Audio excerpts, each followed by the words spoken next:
যিটো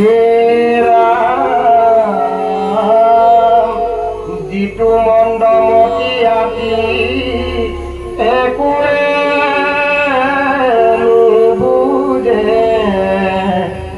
ব্যথে পশু পক্ষী মাৰি সকুটুম্বে ভুলবে মহাৰভত পৰে নাহিকে নিস্তাৰ ৰুৰু পশু গণে বেহি মাংস খাই যিটো জীয়া পশু পক্ষী ধৰিবা বান্ধে নকাতি নমাৰি দিব পথে ৰান্ধে ধৰি জমদূতে তাক মেঘে যে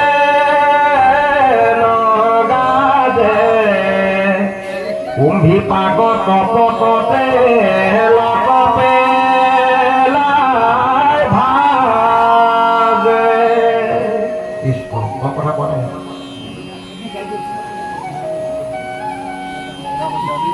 যিটো মন্দমতি আতি জগতকে মুখে নিজৰ দেহ নিজ ভাইটা পুত্ৰ মাত্ৰ পোখে সেহি পাপে ৰৌৰৱ নৰকে পৰি যায় ৰুৰু ৰূপৰ পক্ষী বেৰি মাংস চিন্তি খায় যিটো মন্দমতি আতি একোৱে নুবুজে ব্যথে পশু পক্ষী মাৰি সকুটুম্বে ভুলজে মহাৰৌৰৱত পৰে নাহিকে নিষ্ঠাৰ ৰুৰু পশুগণে বেৰি মাংস খাই গায় যিটো জীয়া পশু পক্ষী ধৰি আনি বান্ধে নকাতি নমাৰি জীৱন্ততে তাক ৰান্ধে ধৰি জমদূতে তাক মেঘে যেন গাজে কুম্ভী পাক তপত তেলত পেলাই ভাজে ইয়াত আচলতে 84,900 ভিতৰত মুখ্যতঃ 28,900 কথা বৰ্ণনা কৰিছে এই খণ্ডত মুখ্যতঃ 28,900 কথা ইয়াত আমাৰ এখন সংখ্যা আহি আছে তেনেকৈ 28,900 কথা বিশেষতে মানে বৰ্ণনা কৰিছে একদম ভূ নৰক মানে যিখিনি বৰ্ণনা কৰিছে হয় সেই একদম ভূ নৰক 28খন ভূ নৰক সেইখিনি তাৰ নিষ্ঠা নাই কিন্তু তথাপি আমি ভগৱন্তৰ চৰণত যদি শৰণাপন্ন হৈ ভকতি কৰোঁ এইখিনি পৰা আমি পৰিত্ৰাণ পাম সেইটোও পাই দিছে আৰু হয় কাটি কাটি শৰীৰৰ মাংস খাই কিবা বুলি কৈছে নেকি এই বাস্তৱ জীৱনত আমি কেনেকৈ গম পাম যদি কাটি কাটি আমাক কেনেকৈ খালে নৰক বৰ্ণনা দিয়ে নৰক বৰ্ণনা দিছে জানিব লাগিব না আমাৰ কাটি কাটি খাব বুলি কৈছে নহয় পশু পক্ষীবিলাকক যদি আমি ভক্ষণ কৰোঁ তেতিয়াহ'লে আমাৰ মাংস কিন্তু খাব কেনেকৈ খাব খাই জানিব লাগিব কেনেকৈ খাব তেওঁ পাবগৈ নহয় সেই দেহটো পাবগৈ তেওঁ সেই যন্ত্ৰণাটি ভোগ কৰিবৰ কাৰণে সেই দেহটো ঘূৰাই ল'বগৈ নহয় এনেকৈ শাস্তি দিব আমি বাস্তৱত কৈছোঁ কাটি কাটি শৰীৰৰ মাংস খাই যদি এনেকৈ ধৰণে কথা কৈছে এই আমি যে কাটি কাটি খাইছে কিন্তু বাস্তৱত আমি কেনেকৈ দেখিছোঁ দেখা পাম নহয় নৰক বৰ্ণনা দিছে যিহেতু ডেফিনেশ্যনটো শুদ্ধ ডেফিনেশ্যনটো দিছে আমি গম পাইছোঁ যে এইটো কাটি কাটি আমাক কাটিব পশু পক্ষী মাৰিলে কাটিব মাছ কাছ খালে আমাক এনেকুৱা কৰিব এনেকুৱা কথা এটা দিছে সেইকাৰণে কৈছোঁ কি কেনেকৈ পাব গম পাব লাগিব ভাৱনা অনুসৰি এতিয়া বৰ্তমান আমি কেনেকৈ গম পাম যে আমিতো বাস্তৱ জীৱনত গম পাম কাৰণে এইটো হৈছে কাৰণ যিহেতু শাস্ত্ৰই অশুদ্ধ মতটো দিয়ে শুদ্ধ মতটো দি আছে চবেই গম পাবই বেলেগে পৰলোকত আমি জীৱই কিবা শাস্তি পাব বুলি ধৰিব নোৱাৰোঁ যিহেতু এই বাস্তৱতেই আমি গম পাই যাম যে আমাৰ নৰকখন ইয়াতে আছে নহয় জানো তেনেকুৱা ধৰণৰ হ'ব জানো নৰকখন নাই বুলি আমি ক'ব নোৱাৰোঁ সেই নৰকৰ যিটো শাস্তি পশুপক্ষী মাৰিলে যিটো শাস্তি সেই শাস্তিৰ বিধানটো দিছে যে কাটি কাটি শৰীৰৰ মাংস খাই কিনে এনেকৈ এনেধৰণে দিছে গতিকে সেই বস্তুটো আমি এটা গম পাব লাগিব কিন্তু গম পাম আমি নিশ্চয় গম পাম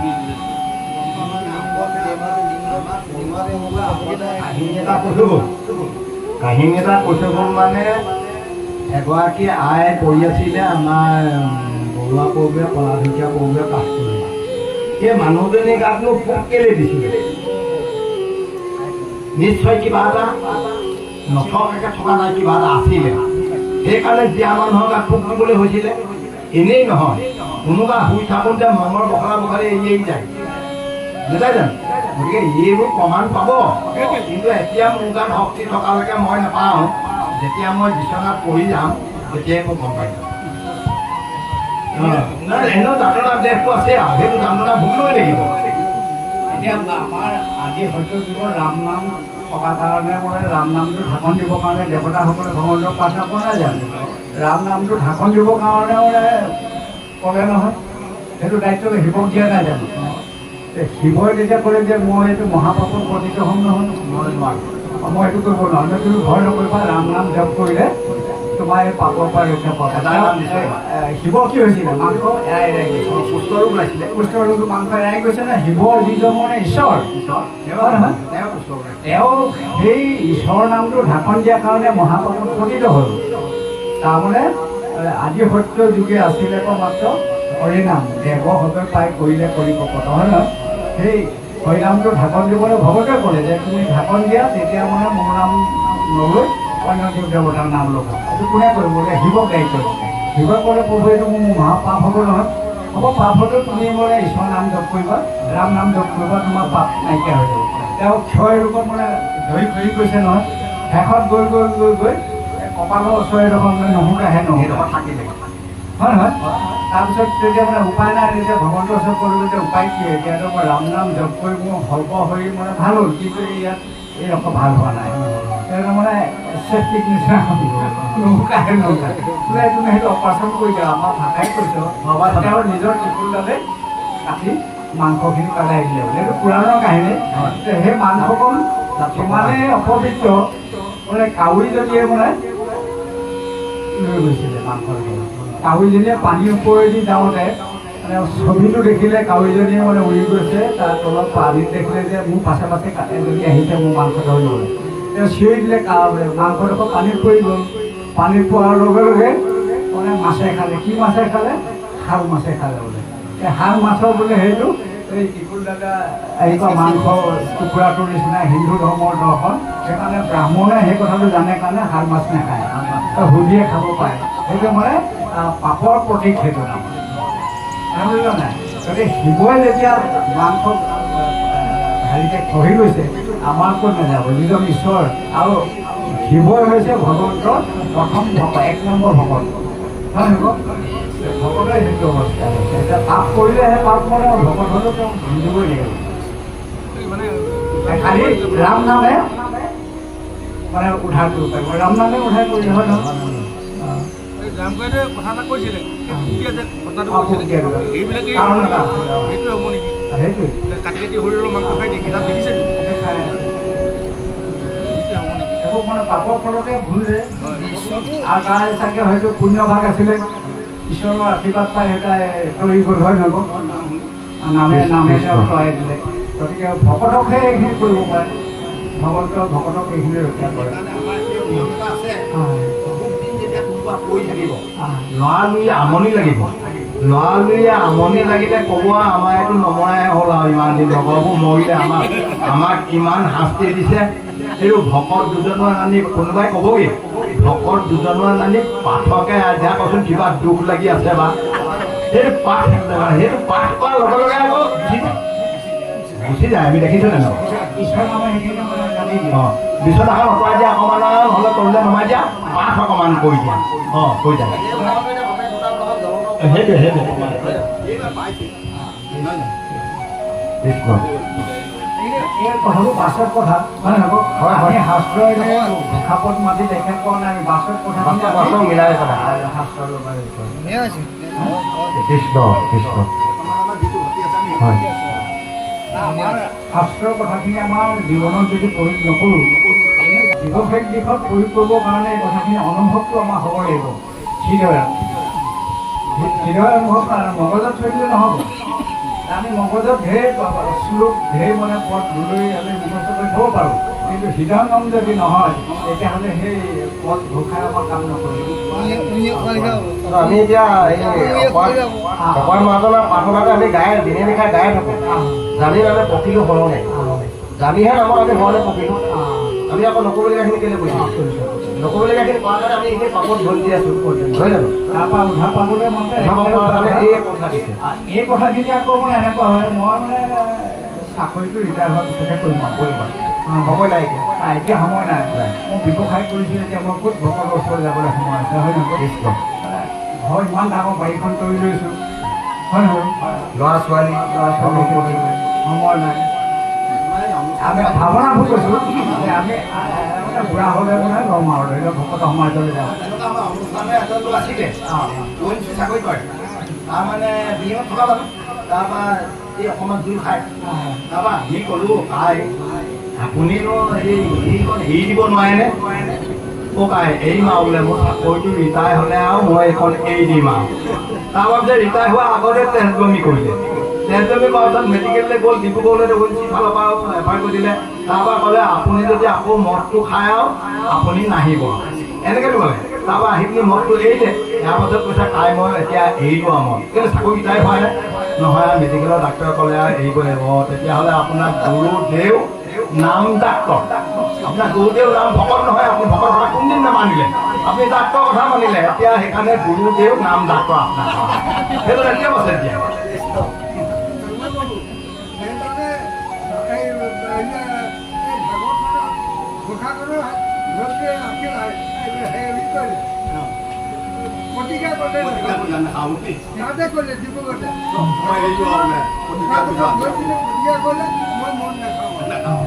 আমি ভাগৱতৰ দিনত তেওঁ অনুভৱটো হৈ গ'ল। এতিয়া তাতকৈ এতিয়া আমাৰ মানে ডিব্ৰুগড় মানে আমাৰ হেৰি ওচৰত কিন্তু গেছ টেকাৰ ওচৰত শ্ৰীমন্ত শংকৰদেৱ সংঘক মানে কেইবাবিঘাও মাটি এজনে দান দিছে, পাইছিলেনে? কিবা অঁ তেওঁ মানে এলকহলিক হৈ গৈছিলে। তাৰপিছত তেওঁ কেনেবাকৈ মানে ভকতৰ সংগ পাই গ'ল। পাই গৈ মানে তেওঁ মানে দৃঢ়তাটো হ'ল যে পানী খালে আৰু মই বেছি দিন জীয়াই নাথাকে, মই আৰু ভকত পালোঁ যেতিয়া ভকতৰ লগ উলিয়াই গ'ল। ভকতৰ লগ পাই তাৰমানে কৈছে যে মই আজি মানে এতিয়া 40 বছৰ দিন জীয়াই আছোঁ, 40 বছৰ আগতে মই মৰিলোহেঁতেন। গতিকে ভকতৰ সংগ পালোঁ, কাৰ পালোঁ? শ্ৰীমন্ত শংকৰদেৱ সংঘ পালোঁ। এতিয়া মানে ফ'ৰলেণ্ডৰ সন্মুখতে ইমান বিঘা মাটি, তেওঁ বহুত মাটি আছে যে মই শ্ৰীমন্ত শংকৰদেৱ সংঘক দান দিছোঁ। কেলৈ? শ্ৰীমন্ত শংকৰদেৱ সংঘই মোৰ জীৱনটো দান দিলে। কৃষ্ণ কৈছে নাই? ভাৱনাটো দেখিছে নাই? তাৰমানে তেওঁ ভকতৰ সংঘ ভকতক দিছে তাৰমানে। ঠিক তেনেকৈ ঢকুৱাখানাত 60 বিঘা দিছে, 60 বিঘা দিছে একদম ভকতে, যে মই নহ'লে কাহানিকে মই শেষ হৈ গ'লোহেঁতেন। মোৰ ইমান মাটি বাৰী আছে, মই কি কৰিম? গতিকে এই অনুষ্ঠানৰ অনুগ্ৰহত মই মানে এইখিনি ভোগ কৰিবলৈ পালোঁ। গতিকে অনুষ্ঠানৰ নামত মই এইখিনি চহী কৰি দিছোঁ। পদাধিকাৰ প্ৰধানৰ মাটি 60 বিঘা মাটি তেওঁ দান দি দিছোঁ। আৰু এগৰাকীয়ে মানে পাব কামৰূপ কলেজৰ প্ৰফেচৰ কিবা দাস আছিলে, বাইকখনিক দুই মানে কান্দো হেৰি কলেজত প্ৰফেচৰ কৰে। তাৰপিছত তাই বিয়া বাৰু নহ'ল, বাইকো নহ'ল, ভনীয়েকো নহ'ল দেই। তাৰপিছত তেওঁ মানে আধ্যাত্মিক জ্ঞানটো ভকতৰ সংঘৰ পৰা পালে। পাইপিনত তেওঁ এই কৰিলে যে সম্পত্তি মই কি কৰিম? তেতিয়া তেওঁ চিন্তা কৰিলে মই কাৰোবাৰ হাতত জীয়াই থাকোঁতে দি থৈ যাওঁ। এতিয়া আমাৰ নগেন শইকীয়া, ডক্টৰ নগেন শইকীয়াৰ ওচৰলৈ গ'ল। ছাৰ মই মানে এতিয়া আমাৰতো সংসাৰ নহ'লে আৰু মাটি সম্পত্তি দুমহলীয়া ঘৰটো মাটিৰ হৈছে, মই মানে অনুষ্ঠান এটাত দি থৈ যাওঁ, যিটো অনুষ্ঠানে এইখিনি চলাই থাকিব পাৰিব। বোলে কাক দিবা? নাপায়, তোমাৰ সম্পত্তিটো মানে ৰক্ষণ হৈ থাকিব, এই ধৰ্মীয় অনুষ্ঠানটো দুইটা সংঘ। তেতিয়াহ'লে মই দি দিম বোলে, আপোনাক কথা দিলোঁ, আপুনি ব্যৱস্থা কৰিব। এনেকৈ কৈ থাকোঁতে তাই মানে প্ৰতিবাদ ঢুকাই থাকিল। ভনীয়েকজনী আছে, ভনীয়েকজনীয়ে যেতিয়া ক'লে যে আমাৰ বায়েকৈ এই কথা প্ৰতিজ্ঞাবদ্ধ হৈছিলে, ছাৰৰ আগত কৈ থৈ গৈছিলে। গতিকে এতিয়া আপোনাৰ ছাৰ গৈ ক'লে মইতো কোনদিনা যাওঁ ঠিক নাই, গতিকে মই থাকোঁতেই মাটিডোখৰ উইল কৰি দিওঁ, আপুনি যোগাৰ কৰক। আমাৰ আলোচনাত খবৰ দিলে নগেন হৈছে, তাকে সেই মাটিয়ে সৈতে মানে ডিলিংটো অনুষ্ঠান সকলোৱে জানে, হয় নহয়? হয় হয়। গতিকে ঈশ্বৰে মানে কিবা কৰিছে সেয়া কথাবোৰ তেনেকুৱা। জীৱনটো পালে আৰু এগৰাকীয়ে যেতিয়া মানে ভগৱন্তক দেখা পালে, অনুষ্ঠানৰ যোগেদি ভগৱন্তক দেখা পাই তেওঁ কৃতকৃত হৈ গ'ল, তেওঁ মনুষ্য জন্ম সফল হ'ল। আমি মানে অনেক সাধনাৰ বলত মনুষ্য দেহটো পাইছোঁ, এইটো সাৰ্থক হ'ল, হয় নহয়? আমি সাধনা কৰাৰ বলতহে অনেক জন্মান্তৰে পায় মহাভাগ, জীৱে মনুষ্য শৰীৰক পায় লাভ। আমাৰ সাধনাটো সফল হ'ল, আমি মনুষ্য দেহটো পালোঁ। কিন্তু মনুষ্য দেহ পাই পেলাই যদি আমি ঈশ্বৰ নভজোঁ, মনুষ্য জন্ম পাই হৰি নব অৱশ্যে হোৱাই কিনাৰ অহিলা বুলি কৈছে নহয়। গতিকে সফল হ'ব লাগিব, সাৰ্থক আৰু সফলৰ পাৰ্থক্যতা আছে। মই নাৰিকল গছ এজোপা পুলিটো ৰুইছোঁ, লহপহকৈ ডাঙৰ হৈছোঁ, কিন্তু গুটি নালাগে, সেইটো সফল নহ'ব। নাৰিকল গুটি লাগিলেহে ফল ধৰিলেহে সফল হ'ব। গতিকে মই মনুষ্য দেহটো পাইছিলোঁ ঈশ্বৰ ভজিবলৈ, যদি ঈশ্বৰক যদি চিনিয়ে নাপাওঁ সফল নহ'ব। গতিকে সফল হৈ গ'ল, তাই উপলব্ধি কৰিলে যে ভকতৰ লগ পাই মোৰ জীৱনটো সাৰ্থক কৰিলোঁ। গতিকে মইনো কি দিম? গতিকে মোৰ জীৱনত উপাৰ্জন কৰা সমস্ত এইখিনি দি দিম। ধেমালি কথা নহয়, ত্যাগ কি কৈছিলোঁ। গতিকে ধৰ্ম ত্যাগৰ ধৰ্ম এইটো জানো। ত্যাগ নহ'লে প্ৰাৰ্থনা, ত্যাগ নহ'লে ধৰ্ম একো নহ'ব। এই কথাটো সেইটো কাৰণেই কৈছোঁ, তেওঁলোক কৰি গৈছে, হয় নহয়? যে ত্যাগ নহ'লে প্ৰাৰ্থনা, আমাৰ মহাত্মা গান্ধী মানে কেইবাটাও উপদেশত লিখা আছে নহয়, কষ্টৰ পৰিশ্ৰমৰ নোহোৱাকৈ ধন ঘটাৰ কোনো অৰ্থ নাই, ধনে কোনো কাম নিদিয়ে, হয় নহয়? শ্ৰম নকৰাকৈ ঘটা ধনৰ অৰ্থ নাই, আৰু ত্যাগ নকৰাকৈ প্ৰাৰ্থনা কৰাৰ কোনো অৰ্থ নাই। সেইকাৰণে শংকৰদেৱে তাৰমানে নৰনাৰায়ণে যেতিয়া হৰণ বুলি কৈছিলে, তেতিয়া ক'লে তুমি ল'ব নালাগে হয়। কেলৈ? তুমি ত্যাগ কৰিব লাগিব নহয়। কি ত্যাগ কৰিব লাগিব? তুমি ৰাজ্যভাৰ, এইবোৰ ধন ঐশ্বৰ্য মান সন্মান চব ত্যাগ কৰিব লাগিব, পাৰিব জানো? তুমিতো ৰজা, এইটো কৰিলে তোমাৰ অমংগল হ'ব নহয়, প্ৰজাবিলাকৰ আলহী এটান হ'ব। গতিকে আমাৰ এই এখন ধৰ্মটো এইটো এই ব্ৰহ্মাণ্ডৰ ধৰ্ম নহয়, এইটো বৈকুণ্ঠৰ ধৰ্ম। ব্ৰহ্মাণ্ডৰ ভোগবিলাকত যিসকলে বহি আছে সেইসকলে ঈশ্বৰৰ মন ল'ব নোৱাৰে, কৰিব নোৱাৰিব।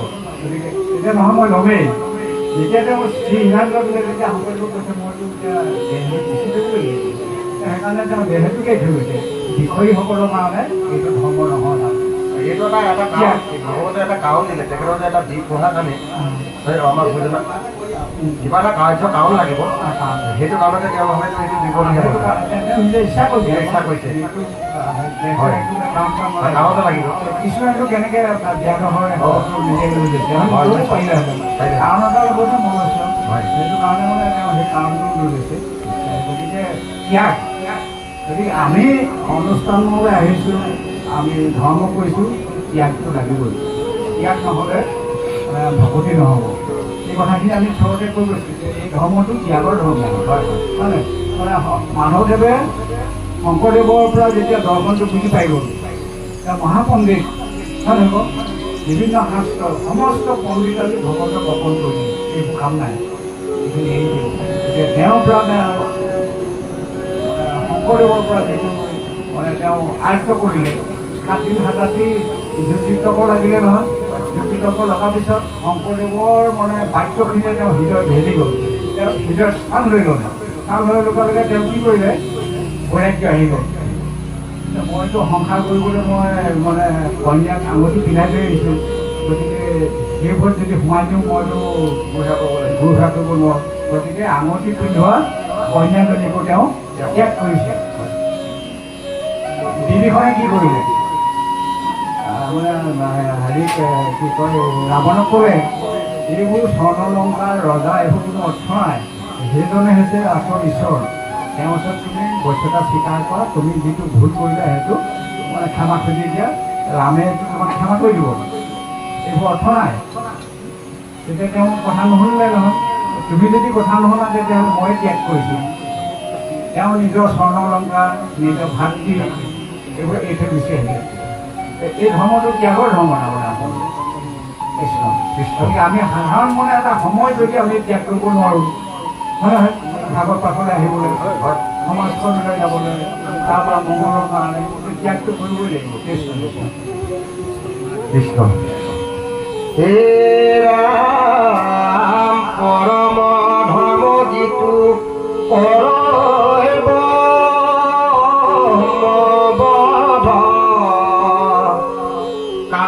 হকে পৰি হুৱে শৰীৰ দগধ অযুত যোজন মান মণ্ডল আকাৰ তাত পত তামৰ খোলা দেখিছ মৎকাৰ হে ৰাম কলক গণি ওপৰত হৈ জতাপ তাতে পৰি পুৱে ব্ৰহ্ম বধিম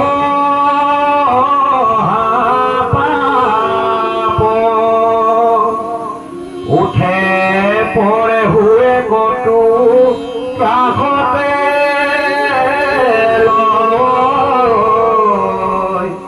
সোধায় কৃষ্ণৰে দেহা মোৰ